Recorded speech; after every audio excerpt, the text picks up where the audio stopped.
नमस्कार. मी जिल्हाधिकारी नंदुरबार. आपल्याला काल काही दिवसापूर्वी आम्ही रेमडेसिवीरची व्हिडिओ शेअर केली होती आणि त्याच्याच अनुषंगाने बऱ्याच लोकांचे अजून काही डाऊट्स होते. विशेष करून सी टी स्कॅनबद्दल रेमडेसिवीरच्या ऐवजी दुसरी कुठली मेडिसिन आपण देऊ शकतो. तर याच्या एक अनुषंगाने ओव्हरऑल आपण काय नेमकं करू शकतो याचा एक थोडा त्याची माहिती.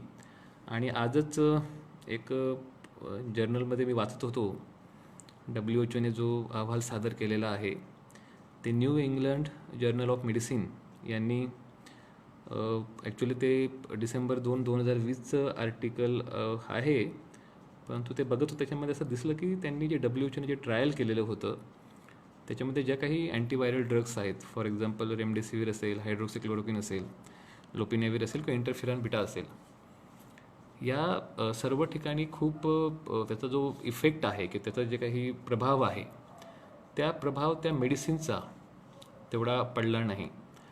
आणि त्यांनी ट्रायल केलं की रेमडेसिवीर देऊन किती पेशंटांचा मृत्यू होतो आणि बिना रेमडेसिवीर किती पेशंटचा मृत्यू होतो. तर त्याच्यात त्यांनी असं बघितलं की 2750 पेशंटला त्यांनी रेमडेसिवीर दिलं आणि 2708ला त्यांनी नाही दिलं. तर ज्यांना दिलं त्याच्यामध्ये 301 डेथ झाली आणि ज्यांना नाही दिलं त्याच्यामध्ये 303 डेथ झाली.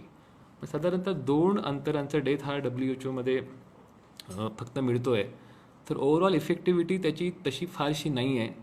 ह्याच्याबद्दल स्वतः आपल्या स्टेट गव्हर्नमेंटने पण सर्क्युलर काढलेला आहे. तर सर्वात पहिले मित्रांनो, माझी एक परत विनंती आहे की रेमडेसिवीरचा जो गैरसमज आहे तो दूर करा की रेमडेसिवीर जर दिली तर व्हेंटिलेटर लागत नाही किंवा रेमडेसिवीर जर दिली तर बाकीच्या काही इश्यूज होत नाही. हे जे काही सो कॉल्ड डाऊट्स आहेत ते मला वाटतं थोडंसं आपण सर्व लोकांनी जर नीट पाहिलं तर बऱ्याचशा अनुषंगाने हे डाऊट्स आपल्या मनातून दूर होतील.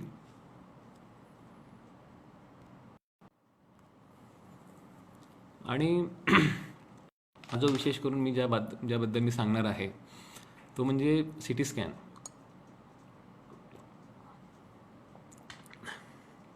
काल आमच्या दिवसभर बैठका झाल्या, आजही बैठका झाल्या.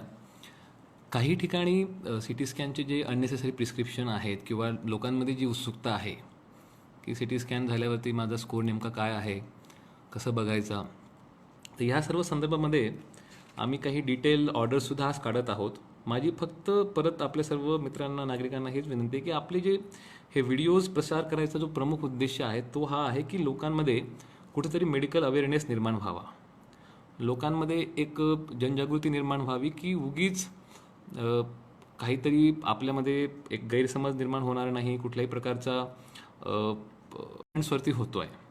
आणि ह्या कोविड-19चा जो काही नेचर आहे, त्या जो ड्रगचा जो डिसीजचा जो नेचर आहे तो इतका वेगळा आहे की त्याच्यावरच्या जसं पूर्वी हायड्रोक्सिक्लोरोक्विन फारच लोकांमध्ये त्याचा क्रेज सुरू झाली होती की हायड्रोक्सिक्लोरोक्विन द्या तरच पेशंटचा जीव वाचेल, त्याचा शॉर्टेज व्हायला लागला.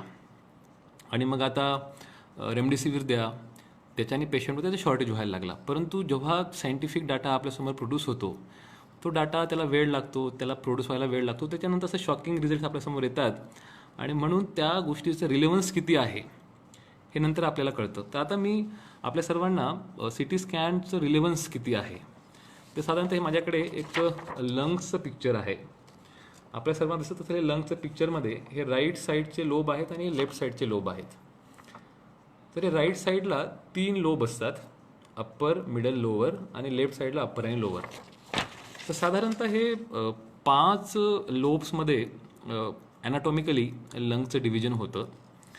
आणि याच्यामध्ये राईट साईडला अप्पर, मिडल, लोअर आणि लेफ्ट साईडला अप्पर आणि लोअर अशा ह्या लोब्समध्ये कंजेशन किंवा कन्सोलिडेशन, त्याला आपण म्हणतो की ओपेसिटी, जेव्हा ते पॅची किंवा ओपेक दिसतं, व्हाईटिश दिसतं, तेव्हा त्याला कंजेशन किंवा आपण कन्सोलिडेशन स्टेजमध्ये म्हणतो की तेवढं लंग हे इन्फेक्ट झालेलं आहे आणि त्याच्यामध्ये अँटीबॉडीज निर्माण होऊन ते व्हायरसशी किंवा बॅक्टेरियाशी फाईट करत आहे. आता होतं काय की जेव्हा आपण सी टी स्कॅन काढतो तर सी टी स्कॅन करत असताना लंग्समध्ये असं बऱ्यापैकी चित्र दिसतं आपल्याला. हे कलरफुल आहे आणि हे ब्लॅक अँड व्हाईट चित्र आहे. तर हे जे पॅची पॅची दिसतं आहे हा एरिया म्हणजे आपला नेमका झालेला इन्फेक्शियस एरिया. आणि एक्सरे असेल का सिटीमध्ये ते कॉन्ट्रास्ट दिसतं. तर हा जो पार्ट आहे, हा व्हाईटिश पार्ट म्हणजे इन्फेक्शियस पार्ट. तर ह्या लोब्सचं प्रत्येक लोबला साधारणतः 5 गुण दिले जातात आणि 5 लोब मिळून 25 गुण. तर 25 गुण हे त्याचा हायेस्ट स्कोर असतो.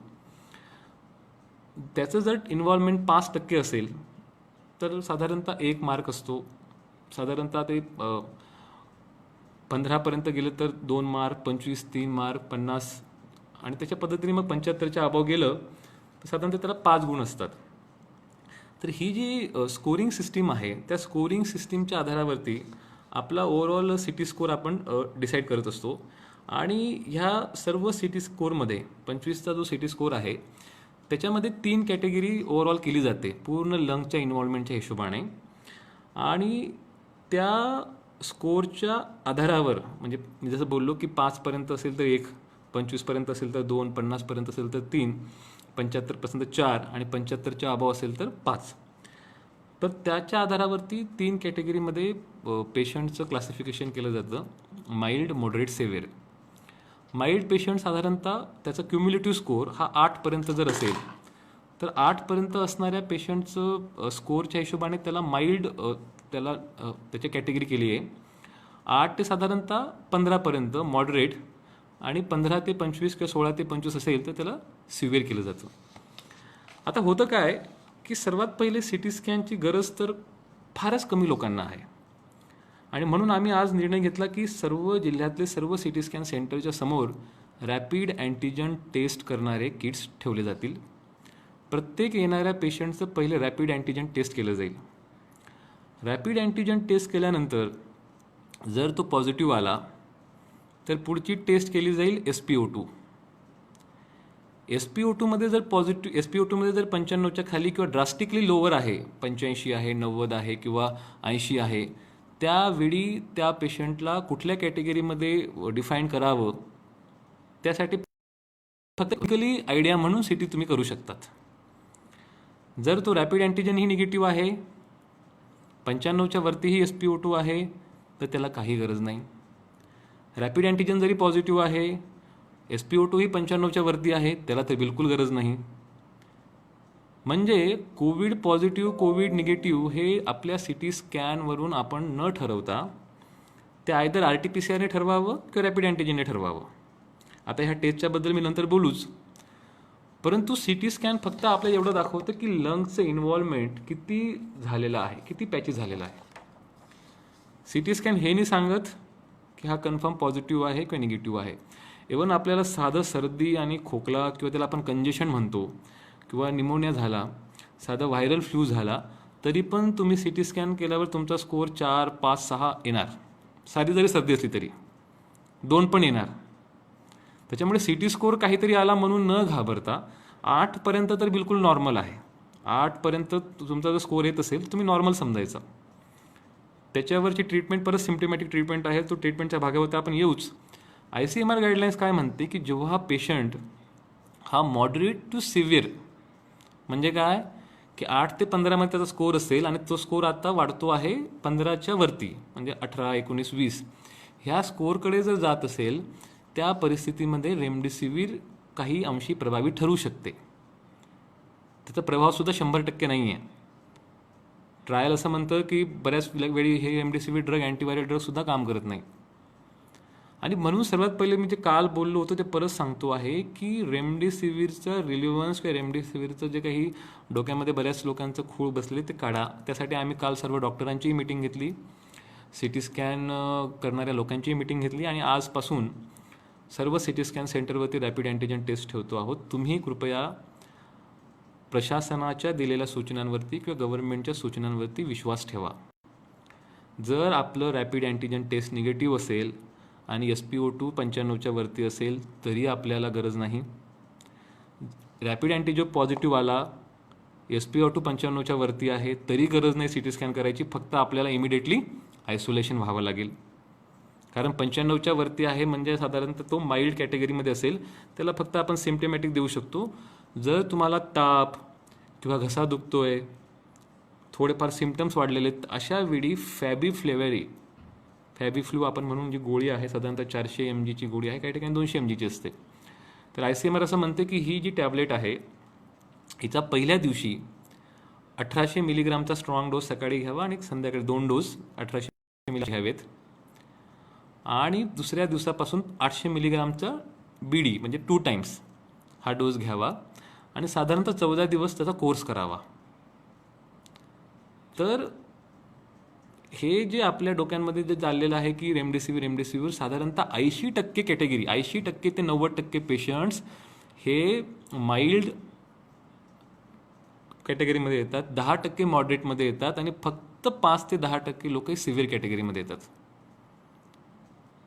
आणि त्याच्यामुळे जे 10% पेशंट ज्यांना खरंच ऑक्सिजन बेड, हॉस्पिटलाइज ट्रीटमेंट, इतर सर्व प्रकारच्या थेरपी पाहिजे, ते न होता बाकीच्याच लोकांना आपण ट्रीटमेंट आपल्याला द्यावी लागते किंवा ते येऊन हॉस्पिटल ऑक्युपाय करतायत. तर सर्वात पहिली गोष्ट मी जे परत सांगतो आहे की ही जी लोब्युलर इन्व्हॉल्वमेंट आहे लंगच्या, ह्या 2 लोब इकडचे आणि 3 लोब इकडचे, याच्या आधारावरती CT स्कोर होतो. इव्हन नॉर्मल पेशंट जरी गेला, साधं सर्दी जरी असली, त्याचासुद्धा CT स्कोर काही ना काही येऊ शकतो. CT स्कोर म्हणजे काय, फक्त कंजेशन झालेलं आहे छातीमध्ये, किती ठिकाणी आपली इम्युनिटी फाईट करते. 8पर्यंत असेल माइल्ड आहे, काहीच घाबरायचं कारण नाही. 8-15 असेल मॉडरेट आहे, काळजी करायच्या गोष्टी आहे. आणि 15च्या वरती असेल तर इमिडिएटली आपल्याला इमर्जन्सी म्हणून लगेच आपल्याला हॉस्पिटलमध्ये ॲडमिशन होणं गरजेचं आहे. परंतु CT स्कॅन कोणी करावं, सर्वात पहिले असा व्यक्ती ज्याला दम लागतोय, ब्रेथलेसनेस आहे, ताप भरपूर आहे, त्यासोबत SpO2 95च्या खाली गेलेला आहे. आणि SpO2 95च्या खाली जाऊन आपण RT-PCR जर दिला असेल, RT-PCRला वेळ लागत असेल, रॅपिड अँटीजनसुद्धा दिली, ती पण निगेटिव्ह आली आहे, तशा परिस्थितीमध्ये आपण एक डायग्नोसिस, ह्याला काही कन्फर्मेटेड डायग्नोसिस नाही आहे. तुमचं जर अस्थमा असेल किंवा लंग निमोनिया असेल किंवा हाय सेव्हिअर डिग्री ऑफ कंजेशन झालेलं असेल तरीसुद्धा स्कोर वाढेल. तर त्या परिस्थितीमध्ये आपण CT स्कॅन केला पाहिजे.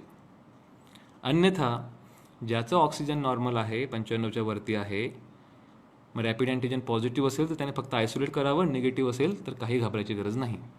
तर सर्वात पहिली गोष्ट मी परत सांगतोय की आपल्याकडे सध्या गरज काय आहे, तर घरी एक छोटंसं SpO2 पल्स ऑक्सिमीटर मशीन असतं, ते असण्याची. जर पल्स ऑक्सिमीटर नसेल तर आपल्या जवळच्या एखाद्या आयसोलेशन वॉर्डमध्ये आपण ॲडमिट व्हावं. तिथं नर्स आणि डॉक्टर्स हे कंटिन्युअसली मॉनिटरिंग करतील. आता आयसोलेशन वॉर्डमध्ये आम्ही नंदुरबार जिल्ह्यामध्ये प्रत्येक गावातल्या शाळा, प्रत्येक PSC, प्रत्येक RH हे आयसोलेशन करत आहोत. आयसोलेशनचा पर्पज हाच आहे की तिथे तुम्हाला मल्टीव्हायटॅमिन्स मिळतील, फिवर ट्रीटमेंट मिळेल आणि तुमचं कंटिन्युअस पल्स ऑक्सिजन मॉनिटर होईल. आणि जर आपण मॉडरेट कॅटेगरीमध्ये असेल तर आपण फॅबिफ्लू देऊ शकतो. आणि मॉडरेट टू सेव्हिअर झालं तर फक्त 5 ते 10% लोक होतील, त्यांना आपण टर्शरी केअर हॉस्पिटलला शिफ्ट करू शकतो. पण होतं काय आहे की बाकीच्याच लोकांची एवढी गर्दी जमते हॉस्पिटलमध्ये आणि छोट्या छोट्या गोष्टीला घाबरतात, त्याच्यामुळे खऱ्या लोकांना बेड्स मिळत नाही. तर ही जर सिस्टमिक प्रोटोकॉल जरी आपण पाळला तर मला वाटतं CT स्कॅनला जी होणारी गर्दी आहे ती गर्दी बऱ्याच अंशी थांबेल. तर आपण गेल्यावर तिथं CT स्कॅनच्या समोर जो टेस्टिंगवाला बसलेला असेल त्याला तुम्ही आपलं रॅपिड अँटीजन घेऊ द्या. आता परत रॅपिड अँटीजन टेस्टमध्ये आणि RT-PCRमध्ये एक फरक असा आहे की रॅपिड अँटीजन टेस्ट जी आहे ती साधारणतः 50 ते 60% लोकांची, जे पॉझिटिव्ह लोक आहेत त्यांची पॉझिटिव्ह येते, बाकी लोकांची नाही येत. त्याचं कारण असं आहे की ही व्हायरसचा जो RNA आहे त्याचा लोड, आपण जेव्हा नाकातून स्वॅब घेतो तर नाकातून स्वॅब घेताना त्याचा लोड किती आहे, त्याच्यामध्ये किती व्हिरुलंट अँटीजन किंवा व्हायरल पार्टिकल त्याला चिकटलेत, आणि ते जेव्हा रिएजंटला टाकतात तर 10-15 मिनटात ती टेस्ट येते, 15-20 मिनिटावर लागत नाही. तर ती टेस्टमध्ये 15-20 मिनिटाच्या टेस्टमध्ये त्याच्यामध्ये जर व्हायरल लोड चांगला असेल तर ते लगेच पॉझिटिव्ह दिसेल. जर व्हायरल लोड कमी असेल तर टेस्टची चुकी नाही आहे, परंतु तो कमी व्हायरल लोड डिटेक्ट करत नाही आणि म्हणून आपण त्याला RT-PCRला पाठवतो. तर RT-PCRला उशीर का लागतो याच्या मागे सायंटिफिक रिझन आहे. RT-PCR म्हणजे basically reverse transcription polymerase chain reaction. म्हणजे जे RNA जो असतो व्हायरसमध्ये, हा DNA नसतो. व्हायरस हा एकमेव मायक्रो ऑर्गॅनिझम म्हणू शकतो आपण. याच्याने फक्त RNA असतात. तर ह्या टेस्टमध्ये किंवा कुठल्याही ज्या RT-PCR टेस्ट आहेत, बऱ्याचशा आपण RT-PCR व्हायरससाठी हा टेस्ट करत असतो. तर RT-PCR टेस्टमध्ये त्याचा जो RNA असतो, हा RNA त्या टेस्टिंगच्या एका DNA सोबत मिक्स केला जातो आणि नंतर त्या DNAचं बिलियन्स किंवा मिलियन्स ऑफ DNAमध्ये त्याचं ॲम्प्लिफिकेशन केलं जातं आणि ते पॉलिमरेज चेन रिॲक्शन, म्हणजे जसं आपलं न्यूक्लिअर चेन रिॲक्शन असते तसं ते चेन रिॲक्शनच्या माध्यमातून त्याचा जो अँटीजन लोड असतो किंवा व्हायरल लोड असतो ते खूप मोठ्या प्रमाणात बनवल्यानंतर त्याचं डिटेक्शन सोपं जातं. म्हणून RT-PCR काही कन्फर्मेशन आहे ते 100% असतं आणि रॅपिड अँटीजनचं कन्फर्मेशन साधारणतः 50 ते 60% प्रमाण असतं. म्हणून आपल्याला जर लगेच टेस्ट पाहिजे असेल तर इमिडिएटली आपल्या जिल्ह्यामध्ये आपण 28 टीम्स ह्या पूर्ण वेगवेगळ्या ठिकाणी ठेवलेल्या आहेत. त्याचं मागेच आम्ही आपल्याला माहिती दिली होती की कुठल्या तालुक्यामध्ये किती टीम्स आहेत. तिथं जाऊन आपण पहिले रॅपिड अँटीजन करा जर आपल्याला ताप खोकला काही येत असेल तर. आपल्या जिल्ह्यामध्ये आधी RT-PCRची कॅपॅसिटी 1200 होती, पण मध्यंतरी 5-6 लोकांना कोविड झाला म्हणून ते थांबले, म्हणून ती कॅपॅसिटी आपण 800-900 पर्यंत आणली होती. आता परत एक दुसरं मशीन आपण आणतोय, ते मे बी मंगळवारपर्यंत पोचेल. तर 2000 पर्यंत RT-PCR आपलं सॅम्पल साधारणतः पर डे होणार आणि त्याच्यामुळे जिल्ह्याचं बऱ्यापैकी टेस्टिंगचं जे प्रमाण आहे तो खूप वाढेल, त्याची काळजी करू नका. परंतु आपण दर दिवसाला 2 ते 2500 रॅपिड अँटीजन टेस्ट करत आहोत. सो प्लीज सपोर्ट आणि don't make a crowd at CT scan centre. CT स्कॅनला 100-150 लोक लाईनमध्ये असतात. त्या ठिकाणी जो माणूस पूर्वी सिटी करायला गेला आहे ते प्रॉपर सॅनिटाईज केलं का नाही केलं आहे, त्यालाच तिथून लागणारे व्हायरल लोड तुमच्या नाकात जातील, तुमच्या शरीराला लागतील, परत तुम्हाला कोविड होऊ शकतो त्याच्यापासून. तर ह्या सर्व गोष्टी आपल्याला सांगण्याचा पर्पज हा आहे की आज अफवांचं मार्केट आहे, अफवांचा बाजार पसरलेला आहे. ह्या अफवांपासून जर आपल्याला दूर जायचं असेल तर सर्वात पहिले मी मागेही बोललो होतो की स्वतःला शांत करा. सर्वात महत्त्वाची गोष्ट जी आपण करू शकतो, जर आपल्या घरातला किंवा आपण कोणीही पॉझिटिव्ह आला असेल, जर त्यांच्यासाठी सेपरेट रूम नसेल, आयसोलेशन फॅसिलिटी नसेल, तर कृपया त्यांना इमिडिएटली इन्स्टिट्यूशनमध्ये पाठवा किंवा घरात. कारण हा जो डबल म्युटंट व्हायरस आहे, आता जो सध्या आपला व्हायरस आलेला तो डबल म्युटंट आहे. हा डबल म्युटंट व्हायरस अत्यंत रॅपिडली स्प्रेड होतो आणि त्याच्यामुळे हे जे काही आपण मागेही बोललो की ह्या 15-20 दिवसामध्ये ज्या केसेस नंदुरबारमध्ये आल्या तेवढ्या केसेस तर पूर्ण वर्षभर आपल्याकडे नव्हत्या. आणि याच्यामुळे आपल्याला टेस्टिंग किंवा डॉक्टर्स किंवा नर्सेस, आपण साधारणतः 100 नर्सेस रिक्रूट केल्या नवीन कॉन्ट्रॅक्च्युअल बेसिसवरती कोविडसाठी. आम्ही वारंवार ॲडव्हर्टाइजमेंट देतोय, साधा BAMS डॉक्टर पण आम्हाला भेटत नाही आहे. तर मी आपल्या माध्यमातून सुद्धा आवाहन करेल की जर कोणी MBBS डॉक्टर्स, BAMS डॉक्टर्स जर आम्हाला नंदुरबार जिल्ह्यासाठी जर सेवा द्यायला तयार असतील तर कृपया माझ्या ऑफिसला संपर्क साधा. आम्ही immediately on the same day त्याची अपॉइंटमेंट करू. परंतु डॉक्टरांचं शॉर्टेज असल्यामुळे आपल्याला तेवढ्या प्रमाणात ऑक्सिजन बेड्स किंवा इतर बेड्स वाढवता येत नाही. आणि म्हणून आता जे प्रोग्रेस चालू आहे आमची सध्या, ती शहादामध्ये 100 बेडचं कोविड हॉस्पिटल ह्या पुढच्या आठवड्यामध्ये सुरू होतं आहे. नवापूरचं कोविड हॉस्पिटल मे बी उद्या सुरू होईल, 50 बेडचं नवीन. मागे तर आपण 20 बेडचं होतंच, 50 बेडचं नवीन सुरू करतो आहे. आणि येत्या काळामध्ये नंदुरबारला एकलव्य रेसिडेन्शियल स्कूलला 275 बेडचं ऑक्सिजन हॉस्पिटलचं planning with plant, liquid oxygen plant तिथं बनवायचं प्लॅनिंग चालू आहे. एक सिव्हिलसुद्धा नवीन प्लांट, कारण नंदुरबार जिल्ह्यामध्ये एकही लिक्विड ऑक्सिजन प्लांट नाही आहे. आपण पूर्वी ज्या 2 नवीन प्लांट बसवले त्याच प्लांटच्या आधारावरती आपल्या हॉस्पिटलला ऑक्सिजन मिळतो आहे, पण ते हवेपासून ऑक्सिजन निर्माण करतं. आणि जो आता शहाद्याला प्लांट बसवतो तो सुद्धा तसंच हवेपासून ऑक्सिजन निर्माण करेल, पण त्याची कॅपॅसिटी ही साधारणतः 60-70 बेडपर्यंत तो देऊ शकतो. फुल असं 100% सर्व बेडला देणं किंवा त्याच्यापासून सिलेंडर बनवणं हे शक्य होत नाही. आणि म्हणून सर्वात महत्त्वाची गोष्ट आहे की हा जो इनिशिएटिव्ह आहे, प्रत्येक गावामध्ये आयसोलेशन, PSCमध्ये आयसोलेशन, RH मध्ये आयसोलेशन, त्या ठिकाणी ऑलरेडी डॉक्टर्स आहेत, नर्सेस आहेत, ANM आहेत, आशा वर्कर्स आहेत, ते आपलं ऑक्सिजन मॉनिटरिंग करतील, पल्स मॉनिटरिंग करतील, सिम्पटम्स मॉनिटर करतील. परंतु आपण जर घरात राहिलात, कॉमन टॉयलेट वापरलं, कॉमन पॅसेज वापरला, भांडी वापरली, आपल्याला सुद्धा होऊ शकतो. आणि याच्यामुळे ही जी सायकल आहे ती सायकल ब्रेक करताना खूप त्रास होतो. मध्यंतरी आपला जो आकडा होता हा 1200-1300 पर्यंत गेला होता, पण काल 2 दिवसापासून तो आता परत 600-650 पर्यंत आलेला आहे. आणि म्हणून सर्वात महत्त्वाची गोष्ट आहे की जेव्हा लॉकडाऊन होतो त्यावेळी जी चेन असते, एकापासून दुसऱ्याला, दुसऱ्यापासून तिसऱ्याला, जे कंटिन्युअस लोकांच्या मुवमेंटमुळे जे वाढत असतो ते ट्रान्समिशन कमी होते आणि 100 टेस्टच्या मागे जो पॉझिटिव्ह येणारा नंबर आहे त्याला पॉझिटिव्हिटी रेट म्हणतात, तो कुठेतरी कमी जातो. आणि म्हणून एक गोष्ट डोक्यातून आपण ठरवलं पाहिजे की जर ह्याला थांबवायचं असेल कोरोनाला, तर कोविड बिहेवियर आणि बाहेर किंवा कमीत कमी लोकांच्या संपर्कात येणे, आपण स्वतः आणि आपल्या घरच्यांना स्वतः, एवढं जरी आपण पाळलं तरी 20 दिवसामध्ये 30 दिवसामध्ये हा कोरोना आटोक्यात येऊ शकतो. नाहीतर जी ब्राझीलची परिस्थिती आहे, 4,000 लोकांची डेथ पर डे, किंवा जे बाकी देशात झालेलं आहे ते सुद्धा आपल्या राज्यात होऊ शकतं. ब्राझीलची लोकसंख्या आणि महाराष्ट्राची लोकसंख्या आपल्याला माहितीच आहे. तर सर्वात पहिली गोष्ट की अफवांवरती विश्वास ठेवू नका. CT स्कॅनचा रिलिव्हन्स कोविडसाठी फक्त मॉनिटरिंगसाठी आहे की लंग इन्व्हॉल्वमेंट किती झालं आहे, त्याचं आणि कोविडचं डायरेक्ट कोरिलेशन, डायरेक्ट रिलेव्हन्स नाही. मी परत सांगतोय, जर तुमची रॅपिड अँटीजन टेस्ट केली तर सर्वात पहिले कोविड न करता SpO2 चेक करा. SpO2 आपला जर 95च्या वरती असेल तर फक्त मल्टीव्हायटॅमिन्स, पॅरासिटामोल किंवा गळ्याचा काही त्रास असेल तेवढं घ्या.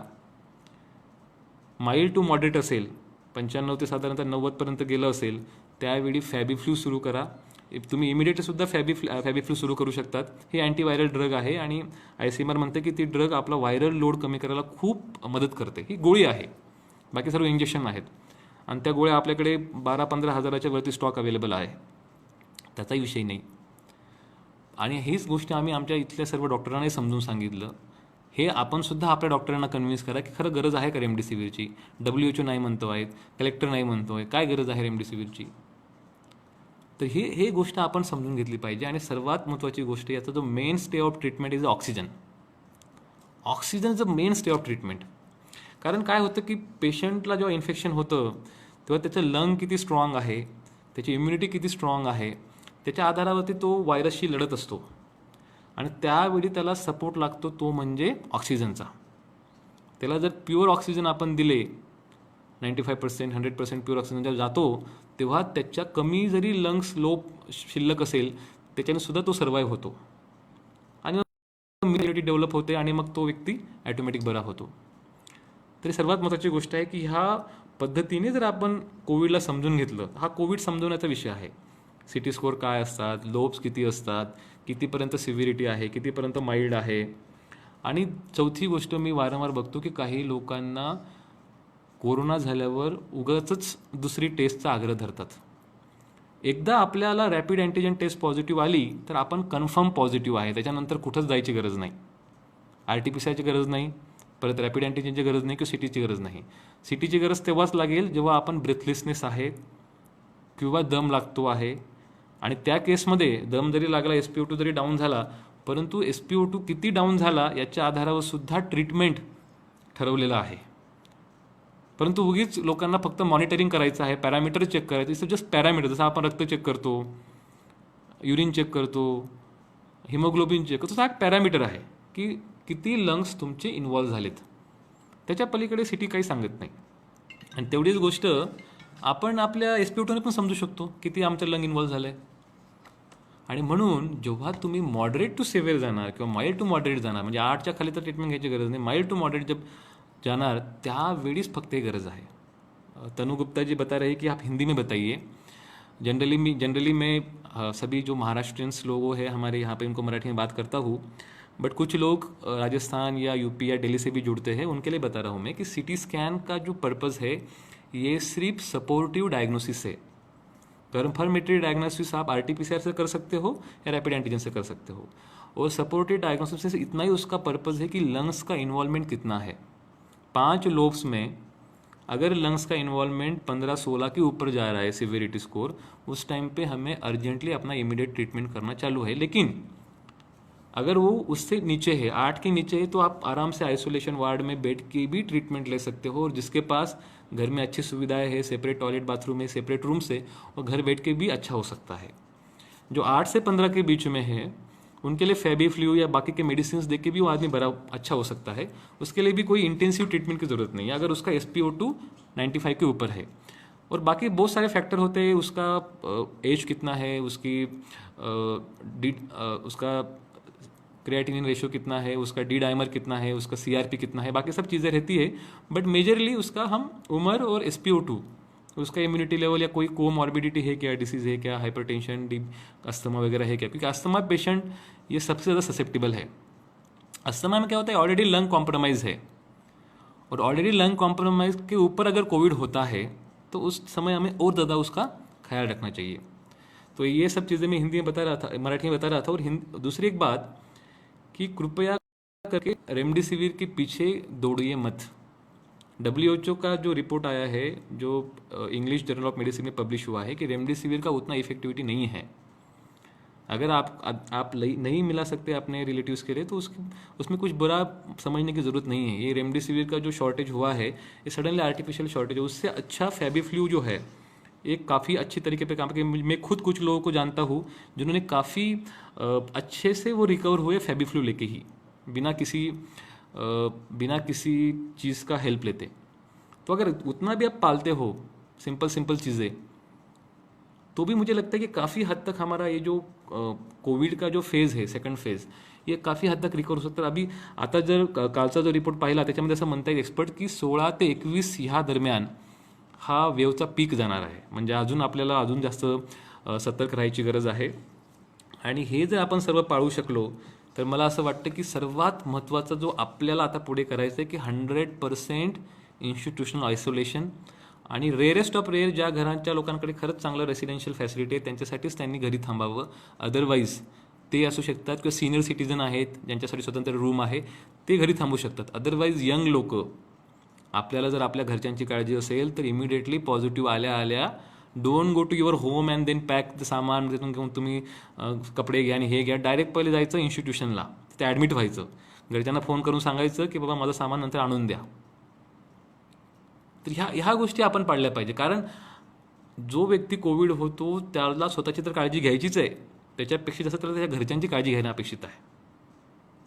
तर हे महत्त्वाचं आहे, आणि म्हणून जितकी लोक हे इन्स्टिट्यूशनल क्वारंटाईन राहतील तेवढं आपल्यासाठी चांगलं आहे। आणि म्हणून नंदुरबार जिल्ह्यामध्ये आम्ही आज रेल्वेचं एक पूर्ण बोगी मागवलेली आहे। आमच्याकडे स्वतःच्या बिल्डिंग बऱ्याच आहेत, हॉस्टेल्स आहेत, बऱ्याच इन्फ्रास्ट्रक्चर आहे, परंतु रेल्वेचे ज्या कोचेस, त्याचा फायदा असा होतो की रेल्वेच्या कोचेसमध्ये पाणी, बाथरूम, टॉयलेट, रोज अल्टरनेट डे दिवशी तिथला बेडशीट बदलतील, बाकी सर्व प्रकारचे जे टॉवेल्स आहेत ते बदलतील। ह्या सर्व गोष्टी बदलत असल्यामुळे रेल्वेची कोचेस आम्ही आमच्या जिल्ह्याला मागवलेले आहेत, त्या संध्याकाळी पोचता आहेत, उद्यापासून सुरू होतील।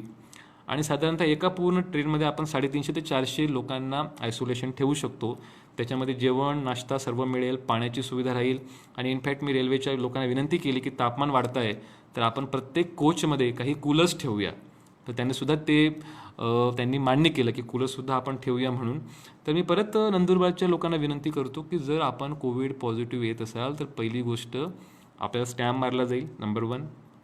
दुसरी गोष्ट, खरंच कोविड कंट्रोल करायचं असेल तर तुम्ही इकडं तिकडं न जाता तिथं आम्ही ॲम्ब्युलन्स ठेवू, तुम्ही तिकडेच थांबा। ॲम्ब्युलन्स तुम्हाला घेऊन आयसोलेशन सेंटरला जाईल, तिथं तुम्ही घरच्यांना फोन करा, तुम्हाला जो काही बेड मिळेल त्या ठिकाणी आपण जाऊन थांबा आणि राहा 10 दिवस 12 दिवस। आपण सध्या 10 दिवस ठेवत आहोत, एवढं जरी आपण करू शकलात तरी खूप मोठ्या प्रमाणात कोरोनाचं प्रमाण हे कमी होईल। 10 दिवसामध्ये थोडंसं जरी कोविड बिहेवियर घरात पाळलं नाही तर हा व्हायरस इतक्या रॅपिडली पसरतो, बाकीच्यांना लगेच कोरोना होईल। ही सर्वात महत्त्वाची गोष्ट आहे। आणि म्हणून आज पूर्ण सिस्टमला लोड आहे। आमच्याकडे 35% ते 30% ANM वॅकंट आहेत, एकही मेडिकल कॉलेज नाही, तरी आम्ही स्वतःचे 2 प्लांट उभे केले, एक तिसरा प्लांट चालू आहे। स्वतःचं 300 बेडचं गव्हर्नमेंटचं हॉस्पिटल नवीन कोरोनासाठी आमचं एकत्रित प्लॅनिंग चाललेलं आहे। ऑलरेडी 300 बेडचं तर आहेच आहे, परंतु जर ॲक्टिव्ह पेशंट 7,000 7,500 असतील तर it's very very difficult to manage. म्हणून त्या ठिकाणी 40 पेशंटच्या मागे 2 नर्स असतील, एक डॉक्टर असेल, ते आपलं कंटिन्यूस मॉनिटरिंग करतील, आपल्याला कंटिन्यूस गोळ्या मिळतील।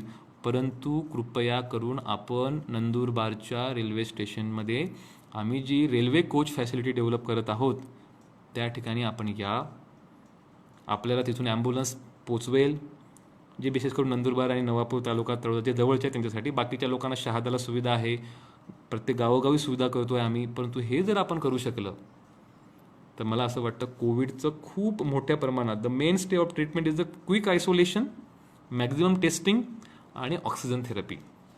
ते जर आपण करू शकलो तर खूप मोठ्या प्रमाणात फायदा होईल. आता हॉस्पिटलमध्ये किती बेड आहेत ICUचे, किती व्हेंटिलेटरचे बेड आहेत, त्याच्या अनुषंगाने डायरेक्ट डीलरपासून आम्ही गोळ्या आमच्या ड्रग इन्स्पेक्टरच्या माध्यमातून हॉस्पिटलला देत आहोत. त्याच्यामुळे रेमडेसिवीरसुद्धा खूप मोठा शॉर्टेज जो होता मागे झालेला तो नंदुरबारला कंट्रोल झालेला आहे. गव्हर्नमेंटला शॉर्टेज नाही आहे. गव्हर्नमेंटला पूर्वीपासूनच आम्ही स्टॉक चांगला करून ठेवलेला होता, तिथं काही अडचण नाही आहे. आता प्रायव्हेटसुद्धा देण्याचं आमचं काम चाललेलं आहे. तर आणि सर्वात महत्त्वाची गोष्ट आहे की याला टीका कर त्याला टीका कर त्याच्यावर दोष ठेवण्यात काही पॉईंट नाही आहे. सध्या सर्वात महत्त्वाची गोष्ट आहे की आपण किती रिस्पॉन्सिबली वागतो. आपण आपल्या घरच्यांना वॅक्सिन देतोय का, येऊन चाललो का वॅक्सिन द्यायला. मी वारंवार सांगतो की 25,000 ते 30,000 डोस आपल्याकडे वॅक्सिनचे शिल्लक आहेत. सिव्हिलला शिल्लक आहेत, 52 सेंटरला शिल्लक आहेत, प्रत्येक तालुक्यामध्ये सेंटर बनवलेले आहेत. तिथं जाऊन वॅक्सिन घ्या. वॅक्सिन आम्ही घेणार नाही, मास्क आम्ही घालणार नाही. मग जेव्हा आपल्या घरच्यांना पेशंटला जेव्हा त्रास होतो, बाहेर आम्ही फिरणार, मग जेव्हा त्रास होतो परत आम्ही रेमडेसिवीरसाठी पळापळ करणार, इकडं बघणार. So please take basic care. मी माझ्या स्वतःला 2 डोस घेतले, माझ्या घरच्यांना आईला 2 डोस दिले, सर्व जेवढेही सिनियर आमच्या घरात सर्वांना वॅक्सिनेशन दिलेत. आणि तरीसुद्धा आम्ही घराच्या बाहेर बाकीच्या लोक देत नाही. मी जावं लागतं कारण मला काम आहे. तर ह्यासुद्धा गोष्टी प्रिकॉशन्स, सिनियर लोकांना बाहेर जाऊ नका द्या. भयानक परिस्थिती आहे बाहेर, लोकांना बेड भेटत नाही, हे सुद्धा तेवढंच गंभीराची गोष्ट आहे. आपल्या जर व्यक्तीला SpO2 ड्रॉप झाला, लंग कॉम्प्लिकेशन झालं, तर त्याच्यासाठी जेवढं शासन जबाबदार आहे तेवढं आपण पण जबाबदार आहोत. सो प्लीज मेक शुअर की वॅक्सिनेशन फास्ट कसं होईल. काय लागत नाही, तुम्ही बाईकवर बसवलं किंवा तुमच्या रिक्षावरती घेऊन गेलात, याच्यावर घेऊन गेलात, किंवा बऱ्याचशा ठिकाणी तर आम्ही स्वतः कॅम्प लावतोय गावामध्ये. आता नंदुरबारला बऱ्याच ठिकाणी आम्ही डिसेंट्रलाइज केलं आहे वॅक्सिनेशन सेंटर. नवापूरला केलं आहे, शहाद्याला केलेलं आहे. तिथं आपण कृपया घ्या वॅक्सिन्स. वॅक्सिनचा खूप चांगला फायदा आहे. ज्या ज्या लोकांना वॅक्सिन मिळालेली असे कुठल्याही व्यक्तीची डेथ किंवा अजून गंभीर परिस्थिती आढळलेली आता. आणि अजून सर्वात मोठी गोष्ट की हे यंग एजमध्ये सुद्धा वाढायला लागलं आहे, ते सुद्धा आपण काळजी घ्या.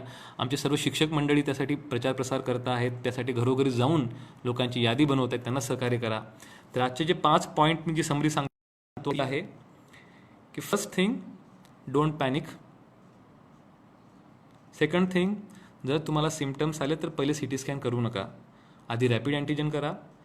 ती जर पॉझिटिव्ह आली तर आपण शुअर कन्फर्मेटरी पॉझिटिव्ह आहे. त्याच्यानंतर फक्त SpO2 बघा. SpO2 जर फार कमी असेल तर त्या परिस्थितीमध्ये फक्त सपोर्टिव्ह डायग्नोसिस म्हणून करू शकतात, ते सुद्धा ऑप्शनल आहे. सेकंड थिंग, SpO2 जर 95च्या वरती असेल, रॅपिड असेल तर आयसोलेशन वार्डला जा. SpO2 जर कमी असेल तर आपण ट्रीटमेंट सेंटरला जा. त्याच्या वलीकडे आपल्याला CT स्कॅन करायची गरज नाही. CT स्कॅन फक्त अस्थमा किंवा कोमॉर्बिड लोकांना, की ज्यांचं ऑक्सिजन अत्यंत कमी आलेला आहे सडनली 75-80, त्यांना आपण जाऊ शकतो. दुसरा विषय, वॅक्सिनेशन हा जितक्या लवकर करता येईल तेवढ्या लवकर वॅक्सिनेशन कृपया करा.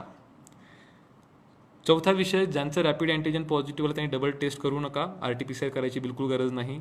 RT-PCRला जर वेळ लागत असेल तर रॅपिड अँटीजन करा. आणि रॅपिड अँटीजनमध्ये निगेटिव्ह आहे पण तरी सिम्पटम जाणवत आहेत, then go for CT score. आणि सर्वात महत्त्वाची गोष्ट आहे की ही जी ड्रग आहे, फेविपिराविर म्हणतो आपण त्याला, फॅबिफ्लू, ही जी ड्रग आहे ही सध्या प्रिस्क्राईब अँटीव्हायरल ड्रग आहे. फक्त हिचा डोस जो आहे हे साधारणतः 200 मिलीग्राम ते 400 मिलीग्राममध्ये भेटते. इथे जी क्वांटिटी आहे ती थोडी मोठी असते. 1800 मिलीग्राम पहिल्या दिवशी 2 टाइम्स घेतो आणि दुसऱ्या दिवसापासून 800 मिलीग्राम घेतो. ह्या ड्रगचा वापर करा फॉर माइल्ड टू मॉडरेट सिम पेशंट ज्यांचं ऑक्सिजन सॅच्युरेशन चांगलं आहे. त्यांना बाकी कुठल्याही ड्रग घ्यायची गरज नाही. एवढं आपण करू शकला तर मला असं वाटतं की आपण आपल्या स्वतःला, आपल्या देशाला, आपल्या समाजाला, माझ्यासाठी करू नका परंतु आपल्या परिवारासाठी आपण वॅक्सिन, मास्क आणि ही जी माहिती आहे ही देणार, ही माझी अपेक्षा आहे. धन्यवाद. अजून कोणाचे काही प्रश्न असतील तर मी 1-2 प्रश्न घेतो. रेल्वे कोच, तर रेल्वे कोचच्या बाबतीमध्ये बऱ्याच लोकांचं की रेल्वे कोच नेमकं काय आहे, तर ही स्पेशली डिझाईन कोच आहे. याच्यामध्ये ऑक्सिजन सिलेंडर असतील, टॉयलेटच्या जागेवरती बाथरूम कन्व्हर्जन केलं असेल, थंड पाण्याची सुविधा, गरम पाण्याची सुविधा असेल पिण्याची, कूलर आम्ही लावायचा प्रयत्न करत आहोत. प्रत्येक कंपार्टमेंटला कर्टन्स असतील, त्याच्यामध्ये 3 बेड असतील आणि 40 पेशंटच्या मागे आम्ही 2 नर्स किंवा 1 डॉक्टर ठेवणार आहोत. ते तुमचं कंटिन्यूस मॉनिटरिंग करतील, जेवणाची व्यवस्था होणार आणि एक चांगल्या पद्धतीचं आणि अल्टरनेट डे किंवा प्रत्येक दिवशी व्यवस्थित क्लिनिंग होईल. ते सर्व रेल्वे स्वतः बघणार आहे. आमच्याकडे मॅनपॉवर कमी आहे, स्टाफ कमी आहे म्हणून आम्ही हा प्रयोग आमच्या जिल्ह्यामध्ये करत आहोत. याचा अर्थ असा नाही की आपल्याकडे हॉस्टेल्स किंवा शाळा ह्या गोष्टी नाहीत, भरपूर आपल्याकडे आहेत, परंतु त्यासाठी लागणारा डॉक्टर हे सर्व एकाच ठिकाणी राहावं. साधारणतः एक रेल्वेमध्ये 400 लोक आपण आरामात त्यांना ट्रीटमेंट देऊ शकतो. जर 2 रेल्वे लावले तर आपण 800 लोकांचं आयसोलेशन तिथं करू शकतो आणि रेल्वेचा त्याच्यामध्ये प्रचंड सपोर्ट मिळतो. म्हणजे अल्टरनेट डे बेडशीट चेंज करण्यापासून बाकी सर्व गोष्टींमध्ये आपल्याला हेल्प करतात. तर हा रेल्वे कोचचा फायदा होईल. तो आपल्याकडे उद्यापासून सुरू होतोय. तर माझी सर्व लोकांना विनंती की याची सुद्धा आपण माहिती आपल्या नंदुरबारच्या नातेवाईकांना द्यावी. धन्यवाद.